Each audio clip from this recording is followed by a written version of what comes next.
وكذا.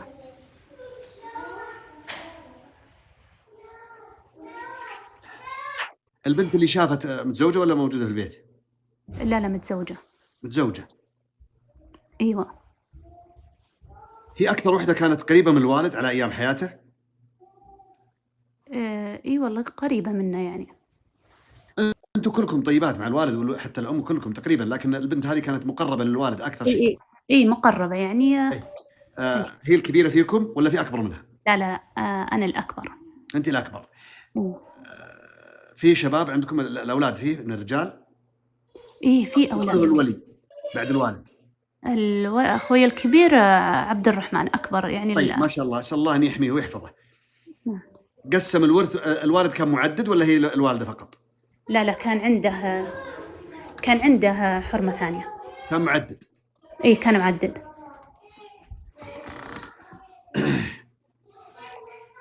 أنا أخاف على الوالدة بس تكون يعني أتعبتها شوية في الأخير يعني، أو في بعض الأيام مرت هي وياها أتعبت الوالد شوي، أتعبتها شوي يعني. أتعبت يعني أبوي يعني تعب من إيش يعني؟ أتعبتها مو بأمرضته ولا سوت شيء، لكن صار في خلافات معها أكثر من خلافة مع أي واحد ثاني، مع الوالدة تحديدا صار في خلافات بسيطة ربما. الرؤية تمني الرؤية الحين، الرؤية تدل على أن البنت هذه هي كانت مقربة للأب، وهي لا زالت إلى الآن تدعو له وحريصة جدا عليه أكثر من أي واحد فيكم. وربما في شيء مفقود الآن للوالد، أما ورث أو شيء ما اكتمل، أو في أحد لا زال عنده مشكلة موجودة، والوالد يتمنى أن هذا الإصلاح يتم، وخاصة في النساء، خاصة فيكم أنتم النساء، البنات أو الزوجة أو أي واحد فيكم ولكنها من النساء. طبعا المشط دائما لإصلاح الشعر، وفيه حديث عن المشط أنه فيه نوع من أنواع السحر سابقا في عهد النبي صلى الله عليه وسلم، بل للنبي عليه الصلاة والسلام مشط ومشاط، لكن هذا ما له علاقة فيكم أنتم، يدل على أن في واحدة منكم لا زالت ربما واحدة من البنات لا زال الوالد يتمنى أنها تعدل بعض التصرفات، ويدل على أن البنت هذه الرائية اللي هي صاحبة المشط اللي وجدت المشط عدلت وضعها، تدل على أنها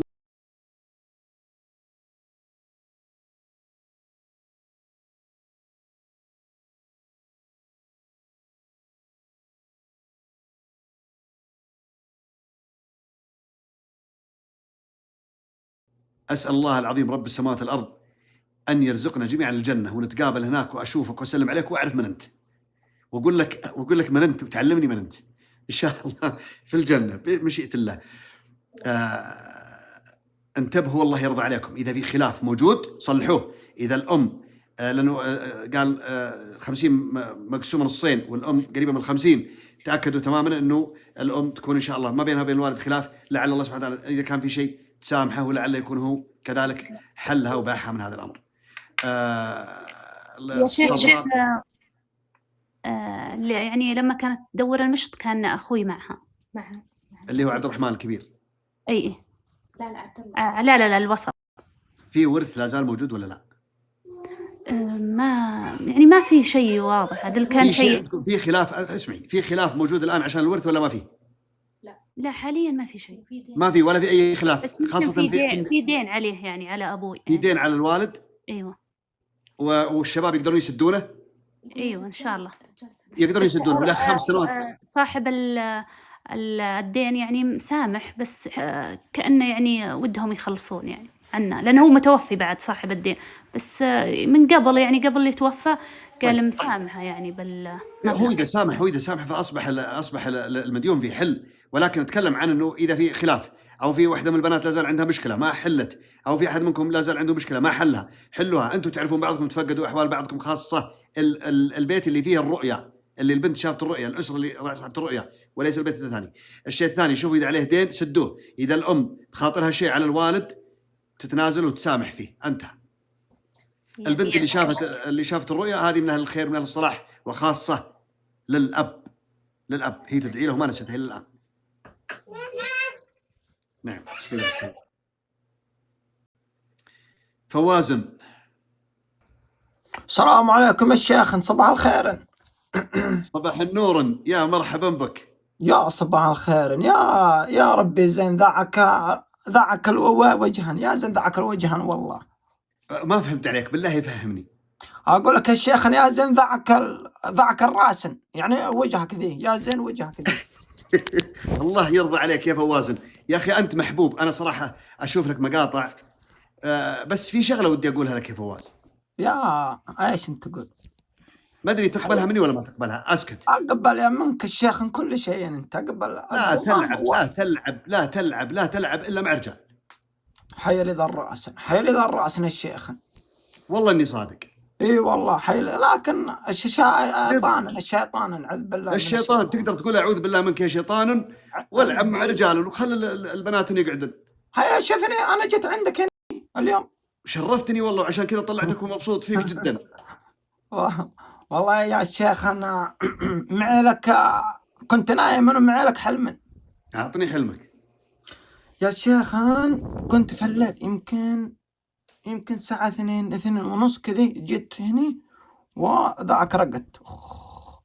طيب والله يا شيخ لما نمت كذا تخيلت يا شيخ اني تجوزت تاكا البنت خدتها معي في سيارة، جوزتها ورحنا انا وياها، رحنا مشينا رحنا فين يا شيخ؟ في كان هناك يا اخي. انا سمعتك انا يا فوازن، انا سمعت الرؤيه هذه، سمعت حلمك. ما هذا مي برؤيه، هذا سوالف. انا سمعتك قلتها لواحد قبل كم يوم، صح ولا لا؟ ايش انت تكلمت قلت الواحد نفس الكلام اللي قاعده تقولي الحلم من حقك هذا. ايوه صح، يمكن قبل كم. هي قلت حلمك هذا الواحد، انا سمعتك. انا تحسب اني نايم على اوداني. الله مستعان الشيخ.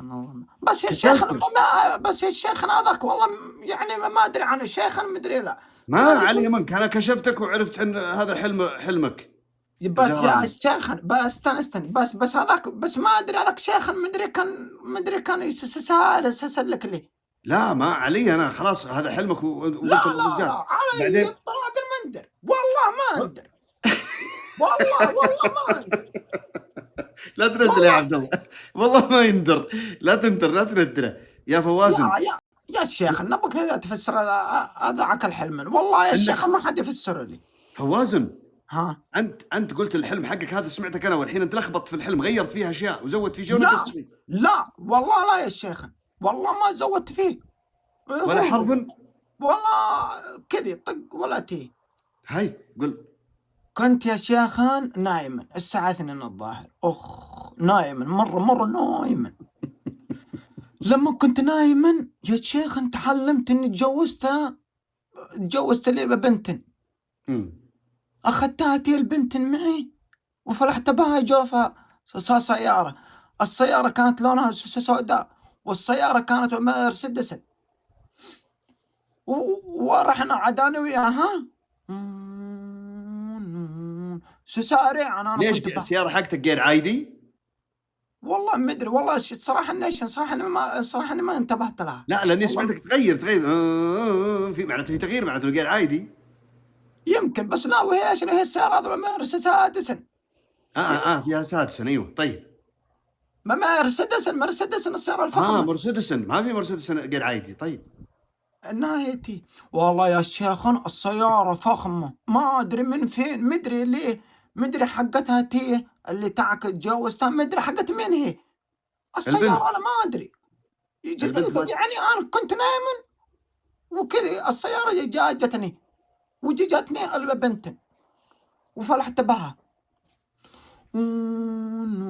رحنا انا وياها، رحنا يا شيخ في هناك في هذا محل. ايش المحل؟ محل اسمه لحظة شجرا كذا. الله يعني ايش يعني حلو صوت ذا شجرا، فهمت كذا. فهي البنت فتحت الباب لحظة اندرت، وانا فتحت الباب اندرت، رحت جنبها وسوت بها كذا. امسك يا شيخ لحظة خدودك شيخ. خلصت؟ لا استنى، انا رحت عندها. انت وين يا بالحلال؟ انت الحين بتعطينا يعني مسلسل حق شو اسمه، حق هذا مدري شو يسمونه، ابو 100 حلقة. لا خلاص نحن وصلنا عاد.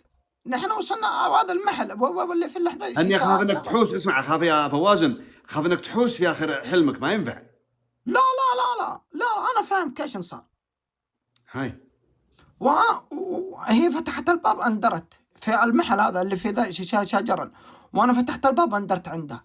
ها ورحت انا عندها قلت بوجهها كذا.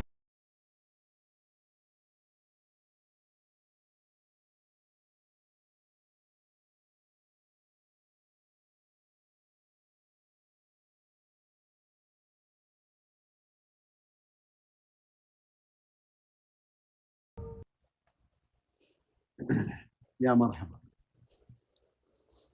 يا بعد راسي، الله لا يحرمنا منك، الله لا يحرمنا من وجودك اخوي واحد، الله يرفع قدرك.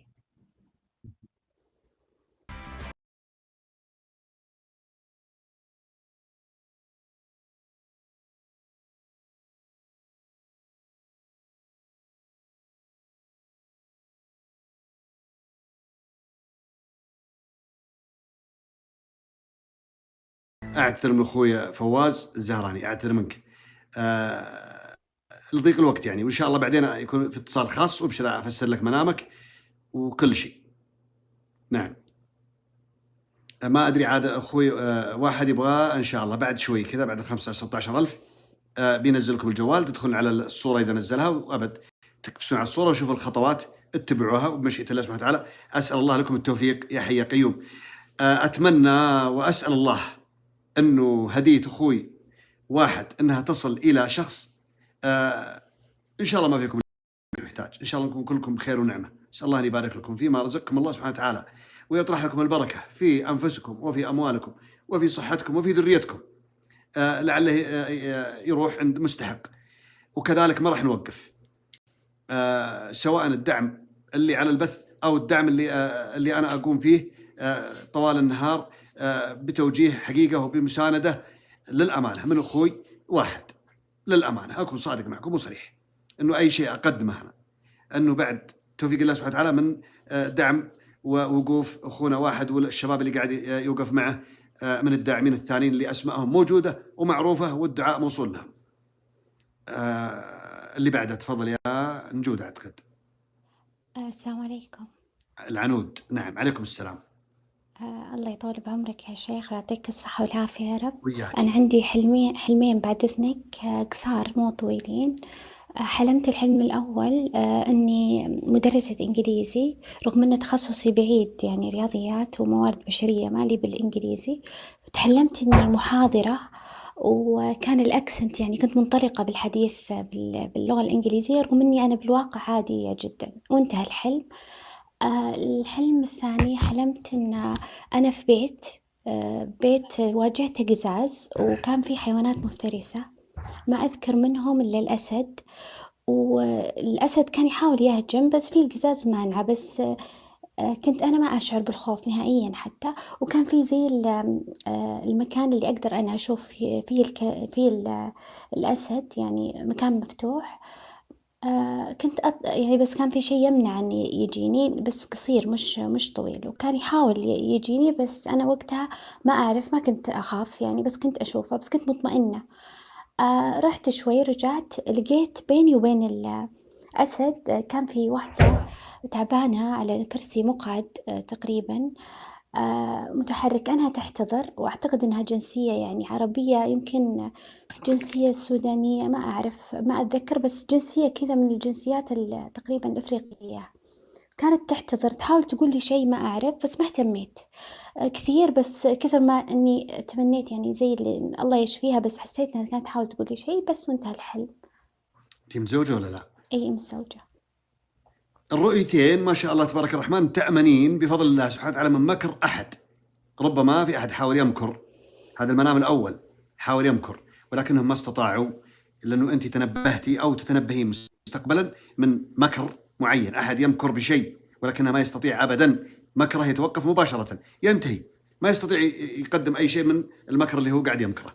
الرؤية الثانية أنه الأسد هذا يدل على أنه ما وصل، كذلك ربما أذى من رجل بحسد أو بتجاوز أو بأي أمر من الأمور، ولكنها من رجل كان يرغب أن يبطش أما بسوء أو بأي أمر، ولكن كذلك ما استطاع يوصل، لأنه أنت إذا كانت من الشياطين فأنت متحصنة، إذا كانت من الإنس فأنت إنسانة متنبهة جدا وحذرة في كل تصرفاتك. أصلا في الواقع أنت إنسانة صحيح. طيب تحذرين دائما. شيخ الحلم الإنجليزي إيش فسرته اللي أنا أدرس؟ أنا وش أسوي فيك؟ أفصل عليك فصلة تقعدين تدورين لين تقلبين من مدرسة رياضيات إلى مدرسة إملاء. اللي تبي أبشر، أنا كل شيء منك مقبول. كم صار لك معنا في البرنامج؟ مو كثير، يمكن أسبوع تقريبا. أسبوع. تعرفين أنا إذا فصلت على واحد أفصل عليه خليه اليوم الثاني عنده تساقط شعر. عندي تساقط شعر فجأة الآن. أبى أخليه يتوقف أسألك تساقط. كان وصفة صحيح اللي تبيه أبشر. بمشيئة الله. في واحدة اليوم أرسلت على عبد الله، أعتقد على عبد الله. نعم إن شاء الله أنا موجود. عبد الله بيقول لي هذا الكلام. كان عنده أو من جدة والله ما أدري، كان عند البنت تساقط شعر، كان عندها مشاكل حتى تساقط بالحواجب وكل شيء. وسبحان الله العظيم طبقت الرقية اللي قلنا عليها، القراءة والمشي حافي الأقدام. تقول ما شاء الله تبارك الرحمن توقف التساقط واستقرت أحوال البنت بمشيئة الله. سوي اللي احنا قلنا عليه، المشي حافي والقراءة. الرؤية الأولى قلت لك عليها مكر من أحد وأمنتي من ذاك المكر. خلاص هذا. يعطيك العافية شكرا. بس الله لي يهين. أنت تبغين أقول مدرسة إنجليزي تصير ما ينفع. لا أنا أعطيتك الرؤية. نعم. جوهرة. السلام عليكم. عليكم السلام ورحمة الله. يا شيخ أنا عندي حلم وعندي استفسارين. قولي يلا. حلمت أن طلعت فجأة في فمي خراجة مثل يعني زي البيضة جوة فمي، وكل شوي تكبر. ما أقدر أتكلم نهائيا. الله يعزك لدرجة لعابي يصير مع شيء كأنه من الخراجة نفسها. أحاول أفقعها بلساني. بعدين رحت المستشفى أبي أفقع الخراج من فمي. يوم رحت له فجأة استفرغت نفس الخراج، استفرغته نزل مني زي البيضة، ونزل من فمي شيء قطع أخضر مقرف. إلا دكتورة تقول بصوره وأرسله للمشرفة علشان يشوف الشيخ فهد. وأنا وقتها الشيخ فهد دكتورة. ما سمعت. لحظة العالمي بالله يقفل المايك عندك ما نسمع. أيوة. طيب رحت المستشفى وبعدين؟ أيوة إلا الدكتورة تقول بصوره وأرسله للمشرفة علشان يشوف الشيخ فهد. وأنا وقتها أتحسب وأذكر الله وأقول لا إله إلا الله، تكرر معي ذا الكلمة، واستفرغ مرة ثانية. اللي يجيني مهاجمة من عصفور أو خفاش أسود ودخل بظهري. بعدين خرج وأنا أدعي وأتحسب، وحاولت أذبحه ما قدرت، بس إنه راح بعد ما ضربته. وجاني برضو عصفور أسود وهجم علي. وبعدين كان في عصفور مثل البغبغاء صغير مرة حلو منظره، كان يتكلم بس ما عرفت وش يقول. المهم بعدها ارتحت، وكان في دكتور يأشر لي كأنه يقول صلي ولا تخافين منهم، وصحيت. متى شفتي هذا المنام؟ اليوم بعد الفجر. طيب أنا أبشرك من هذا المكان بأنه أنت أصبحتي وبإذن المولى سبحانه وتعالى بخير من الأذى اللي أنت وقعتي فيه. أنت وقعتي في أذى خلال الأيام الماضية، وهذا زواله. والعصافير اللي حاولت تعود هذا دليل على محاولة رجوع الأذى اللي كنتي فيه، ولكنهم ما استطاعوا.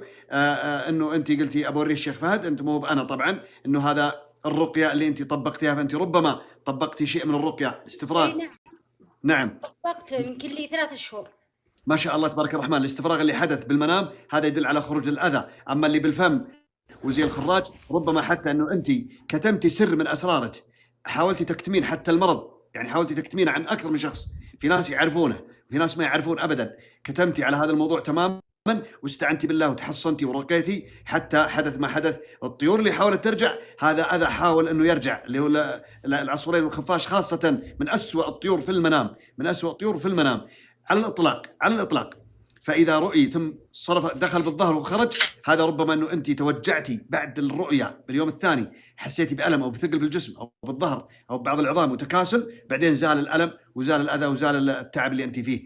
اللي قال لك صلي وافعلي كذا، هذا دليل على أنه أنت الآن المفترض أنه تتحصنين دائما وتكونين دائما محافظة جدا على الوضوء قبل النوم، على شرب لو ربع ملعقة من زيت زيتون اللي عليها رقية شرعية قبل النوم، وقراءة الآية 9 بمشيئة المولى سبحانه وتعالى. أنا علي والعياذ بالله من شرهم، علي سخط وعلي زعل جدا من الشياطين ومن من المعاونين للشياطين من السحرة والمشعوذين ومن حقين علم الطاقة وما شابه ذلك، زعلانين عليه جدا انه انا قاعد انور الناس وقلت لهم اقرأوا كذا واقرأوا كذا، الى درجة انهم للأمانة وصلني انا حتى عن طريق الجوالات بايميلات ما ادري والله ما اعرف ارقامها تجيني، انه انت ليش تفعل وليش تفعل وليش كذا، وكانه تهديد يعني. ولكن انا اقول دائما انا وياكم تحصنت وحصنتكم بلا اله الا الله ما احيانا، فلا علينا ابدا، احنا اهل الحق وقاعدين نقول كلام حق ونوعي الناس.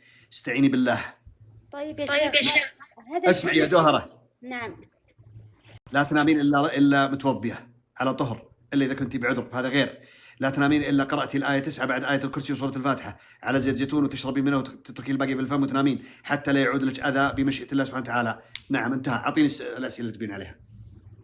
يا شيخ أنا إذا قرأت قرآن ولا شيء يذهب عقلي، كيف يذهب؟ يعني أقرأ بس ما أدري وش قريت، فهمت؟ تحصني قبل تبدين في الرقية. طيب يا شيخ إذا قرأت الرقية هل أرفع الآية صوت؟ 9 في سورة ياسين، الآية 9 في سورة ياسين اللي قاعد يكتب، الآية 9 في سورة ياسين، وجعلنا من بين أيديهم سدا ومن خلفهم سدا فاغشيناهم فهم لا يبصرون. واضح؟ يلا. طيب تراني أتحمس، لا تزعلون مني يا أخوان، والله أنا قاعد أتعامل معكم كأنكم أسرتي. إذا شفتوني زعلان وكذا ترى ماني زعلان، أحبكم والله، بس أبغى توصل الفكرة. طيب يا شيخ إذا قرأت الرقية هل أقراها بصوت يعني مرتفع ولا وسط ولا بيني وبين نفسي؟ أنت تسألين هذا السؤال وأنت فعلا تسألين ولا تستهبلين؟ لا والله إني صادقة وقسم بالله. هذا الأعرابي اللي يسأل النبي عليه الصلاة والسلام يقول يا رسول الله أربك قريب فنناجيه أم بعيد فنناديه؟ ما أدري، أنا ما أدري، مرة أرفع صوتي ومرة أرخيه، مرة أرفع سوي اللي تبغين حتى إن شاء الله، بس كأنه حديث نفس تمسكين تقرأين ما حد يسمعك، حتى اللي بجنبك ما يسمع. الله سبحانه وتعالى وسروا قولكم أو اجهروا به إنه عليم بذات الصدور. طيب يا شيخ بسألك آخر سؤال. اقرأي بالرتم اللي تبغين، ترفعين تنزلين طيب تصرفي. هل يجوز إني أدعي على من ظلمني بالذات إذا كان هذا الشخص قريب مني؟ شوفي المفترض حنا كمسلمين نتسامح ونتصالح، ولكن إذا شخص اعتدى وآذى ولم يكف أذاه أصلا، وحتى بالدعاء ما يكف أذاه، حتى بالنصيحة ما يكف أذاه، من حق الإنسان يدافع عن نفسه بالدعاء. نعم تدعين، شو المشكلة؟ إيه الله يعطيك العافية يا شيخ، وادعي لي لا تنسى باقي يا التدعيم. رب يسر أمرك يا جوهرة. آمين يا رب. في أمان الله. السلام عليكم يا شيخ. عليكم السلام ورحمة الله. عندي حلم فيه سبحان الله آية رقم 9 في المنام جاتني. بداية المنام إني رأيت عمتي المتوفية الله يرحمها كأنها في حديقة، معليش مرتبكة شوي. ما يفهم. قبل المنام سبحان الله جاتني زي البشارة، زي الرسالة، اتصلوا علي يقولي تعالي استلمي المبلغ اللي انتي طلبتيه، هو 86,000 أو 68,000 ما متأكدة بالضبط، بس هو فيه 6 و8. بعدها دخلت زي الحديقة ولقيت سرير مرضى عليه عمتي المتوفية، لكن الشكل ما هو شكل عمتي، لكن أنا جايتها وهي إنها عمتي، جالسة تبكي وحضنتها وتقول لي يا بنتي كان المرض في صدري، كان في رئتي السرطان، والله إني أشوف الدكتور يشيله وأرجع أصحى ألقاه رجع نفس الشيء، كذا تشكيل وتبكي وأنا جالسة أواسيها. بعدين خرجت من عندها شفت زي البيت المهجور ومرأة عليها عباية سوداء تمشي وتساقط منها زي السحر، وأنا أمشي وراها وأفك، وهي تقول لي لا خليه، والمرأة هذه في الواقع أنا أعرفها لكن ما هو هيئتها هذه، وأنا وراها وأجلس أفك، كل ما مسكته صار زي الدخان في يدي. بعدين صارت الحرمة هذه زي في بيت مهجور وجالسة تصيح، وأنا برا أنا وأمي وأختي وبنتها جالسين يقولون إيش فيها، وأنا أقول لا، وجلست أقرأ آية 9 في سورة ياسين، جلست أقرأها يا شيخ بصوت ما هو بصوتي الحقيقي، سبحان الله صوت ترتيل جميل جدا. نعم. في الواقع ما هو كذا. نعم. حتى صحيح. لدرجة إني في نفسي في الحلم قلت ما دام قراءتي كذا حلوة ليش ما أرجع المدرسة اللي رفضوني، كذا جالسة أقول في نفسي. أمي تقولي ليش تقرين هذه؟ أقول هذه الشيخ فهد القرني قال اقراها، هذه يخرج مرأة من الجن اللي هي فيه، وكأن بنتها ما عجبها الوضع قاعدة تطالع فيني وبس، وانتهى بنت مين؟ بنت المرأة اللي داخل البيت اللي تصيح. تمام، أحسنتي. طبعا الرؤية ما يستوجب علي إني أسأل أنت متزوجة أو غير متزوجة، كل هذه ما تهمني في الرؤية لأنه رؤيات واضحة أصلا. السؤال اللي بسأله بس هذه اللي شفتيها مريضة وتقول إنه أنا عندي في الرئة ويستأصلونه وأشوفها يرجع، من هي؟ هذه عمتي توفت من سنة الله يرحمها. أخت الأب؟ أيوة. الله يغفر لها. ماتت وهي يعني في سن مبكر، يعني مو كبيرة في السن حيل؟ لا كبيرة في السن وأهلكها المرض. جاوزت 70 مثلا؟ أيوة. وكانت مشاكلها كلها بالصدرية قبل لا تموت بفترة طويلة. أيوة فيها مشاكل وفيها الورم الخبيث، بس والله ما كنت كانت كلها مشاكلها بالرئة وبالصدرية يعني بصفة عامة. أيوة. أي طيب، أول شيء أسأل الله أن يغفر لها يا حي يا قيوم جميع أمواتنا وأموات المسلمين. آمين. إذا ظلمت الله سبحانه وتعالى وكيل، هو الوكيل على هذا الأمر ينتصر لها، فربما تعرضت لسوء، الله أعلم، ماتت خلاص راحت انتقلت إلى الله. بس إن شاء الله حالها في الآخرة بإذن الله. طبعا كلامها في المنام واللي حدث في المنام يدل على أنها ظلمت، والظلم هذا أسأل الله أن يقتصلها إذا الله سبحانه وتعالى أو يسامح من عاد. إحنا ما نبغى ندعو على أحد، لكن هي أمرها إلى الله، أمر من آذاه إلى الله، وهي على خير. الآية 9 اللي أنت قرأتيها في هذا المنام وشفتي بترتيل جميل جدا يدل على أنه أنت أول شيء أسأل الله لك الثبات، قولي آمين يا رب العالمين. آمين. يدل على أنه أنت على خطوات ثابتة صحيحة حقيقية، رغم أنه أنت تتعرضين لبعض المخاوف وأنت ترقين وأنت كذا، في عندك شوية مصدر خوف وأنا ما حبيته. أنت عندك مصدر خوف وأنا ما حبيت الخوف هذا، لأنه أنت متحصنة أصلا، والحصن اللي أنت متحصنته حصن قوي جدا وصل إلى أقوى الدرجات ما شاء الله تبارك الرحمن، ترتيل جميل. الآية 9 في المنام وقلتي فلان قال هذا الشيء، هذا دليل على أنه أنت متحصنة تماما، وأسأل الله أن تكونين دائما في حصن بالله سبحانه وتعالى. أعطيني إذا أنا نسيت شيء من الرموز. اللي هو المرأة أنها اللي أعرفها في الواقع، لكن على هيئتها لا، تمشي وتنثر شيء وأنت تفكينه. أيوة أمشي وراها. نعم هذا بالواقع أنت برقيتك هذه اللي سويتيه أنت حللتي أكثر من عقدة وأنت ما تدرين. يعني ممكن يكون الأذى فيهم والله هل هم خص في المنام يعني، لأنهم صراحة متأذين في الواقع، فيهم أذى. ما اللي بتأذي؟ هم المرأة هذه وبنتها في الواقع يحكوا لي اللي أنت شفتيها اللي يطيح منها وأنت تفكينه. أيوة تقول لي خليه وتمشي. تقول خليه لا تفكينه. أيوة تقول لي خليه كأنها يائسة. نعم هي المرأة هذه محتسبة أصلا، هي ربما الآن تعاني من مشكلة ومحتسبة على الله سبحانه وتعالى جميع ما أصابها وقاعدة تصبر، وكأنها تقول خلاص وقعت الواقعة لازم أصبر، ما عندها حماس أنها تتعالج أو تسوي شيء، قاعدة تصبر وتتحسب. فهي ربما أسأل الله لها الشفاء والجميع اللي فيهم من أذى ممن أنت رأيتيهم، أما أنت فلا ما فيك العافية، ويدل على أنه أنت وكذلك هذه بشارة لك أنت، أسأل الله ذلك. ربما تكونين حتى مؤثرة لو حبيتي ترقي على أحد من الأقارب. يا رب والله أمنيتي يا شيخ أني أكون مؤثرة، لكن سبحان الله دائما يجيني تردد ما أدري. أيوة أنه في تردد فعلا. أنا قلت في عندك مصدر خوف، هذه مشكلتك فقط. أيوة. لو تخلصتي من الخوف فأنت مصدر قوي جدا بالرقية الشرعية على من ترقين عليه بمشيئة الله سبحانه وتعالى. مطلوب منك شغلتين فقط: قوة إيمان، توكل على الله، وقراءة آية الكرسي قبل ذا، وتتحصنين بالحصنين اللي قلنا عليهم الآية 9، وتتحصنين بلا إله إلا الله، ثم تقولين تحصنت برب الفلق من شر ما خلق، وتقدمين ولا تبالين ولا تلتفتين لأي كلام يحدث، حتى لو ترقين على شخص ويحدث عنده بعض الاضطرابات ما لا تخافين أبدا، فقط ترفعين اليد أمامه وتستمرين في الرقية ولا تتكلمين مع أحد. أو إذا لا سمح الله فجأة نطق أحد المرضى لا تقلقين ولا تخافين ولا تعبرين، حتى لو هدد ولا قال أسوي ولا أبد، كله كلام فاضي، لا يسمن ولا يغمن جوع ولا يستطيعون يسوي شيء أبد. قربين يدك اليمين وتحطين على فم المريض، وبطريقة طبطبة على الفم، على منطقة الفم، ثم تقولي له اسكت.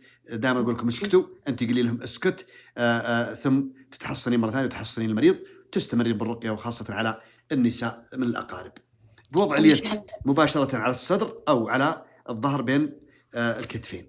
نعم. الحمد لله، جزاك الله خير ونفع الله بك الإسلام والمسلمين يا رب العالمين. آمين. عسى الله يثبتك يا رب. شكرا لك. استودعك الله.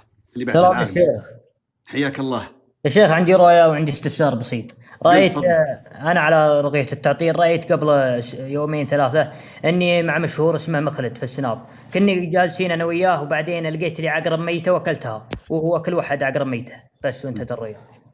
هذا دليل الرؤيا العقرب الميت، هذا يدل على امرأة فاسدة. أنت متزوج ولا لا؟ لا ما متزوج. طيب لكن أنا عندي أعرف هذا الشخص اللي أنت ذكرته، لكن بفسر لك أنت. طيب استمر على الرقية، يدل على بمشيئة الله على سلامتك، ويدل على كذلك على أمر آخر. كن حذر جدا، كن حذر جدا من أي علاقات، أي علاقات كن حذر جدا. طيب يا شيخ، انا عندي استفسار. اذا قرأت القرآن السورة اللي قلتها، او احد رقاني رجلين ويدين الله كانك تنفض. اي طبعا، اذا انت قلت لك انا، اذا انت مستحق الرقيه ورقيت ثم صار عندك الرجفه هذه بالاقدام او بالاطراف او بالايادي، او رجفه بالوجه او باي مكان في الجسد، رجفه قويه او ايا كانت، هذا دليل على وجود اذى موجود، عارض موجود، يستوجب عليك انك تستمر بالرقيه ودهان بزيت زيتون والتضلع بالماء والحجامه والمشي حافي الاقدام، وتطبق كل اللي احنا ذكرناه اذا انت متابع معنا. طيب يا شيخ، له انت بك تضيفني، له انت بك بالخاص. طيب يضيفك عبد الله، ابشر. الله يعطيك العافيه، شكرا لك. يا الله. اللي بعده لما. السلام عليكم يا شيخ. عليكم السلام. ايش فيك؟ ارتبكتي قبل لا تدخلين؟ اي خايف من العدد والله. خايفة من؟ العدد كبير مرة، أول مرة أدخل. يعني الله أكبر، دخلتي عليهم كل أحد في بيته، ترى كل أحد في ديره، يعني ما هم جالسين مع بعض، دخلتي عليهم. طيب يا شيخ، أنا كنت محجوزة الواحد. فاهم. دايما أتحلم فيه. آخر مرة تحلمت فيه يا شيخ لا زلتي متعلقة فيه وتفكرين فيه كثير أنت، الله يسامحك. لا والله مو مرة، بعد زواجي والله ما عدت أفكر فيه. يا هو يا أنت، واحد منكم لا زال يعني يخطر على بال هذا الشيء. طيب أنا كنت جالسة مع أهلي وجاني اتصال باسم صديقتي. لما رديت على الاتصال طلع هو صوت خطيبي هذا. قام يسولف نضحك ونتذكر أيام زمان. بين فترة وفترة يا شيخ أنا أتحلم فيه، بس ما أدري ليش يعني. كم صار له متزوج؟ 8 شهور. تقدرين تقولين أعوذ بالله من الشيطان الرجيم وتعيشين حياتك وخلاص تنسين أي شيء بالحياة، ولا ما تقدرين؟ إلا والله يا شيخ، بس أنا بفهم هو يا شيخ يمكن منه هو، لأنه كمان نقل بحارتنا، أنا ما أدري ليش يعني. يا بنت الحلال الله يهديك، شوفي أنت بنت حلال وجيدة وما فيك أي عيب أبدا، وأنا ما أقول هذا الكلام إنه أنت تفكرين بشيء أبدا، لا، الموضوع موضوع تعلق نفسي فقط. أما إنه كان في رغبة وانتهت، أو إنه هذا الشخص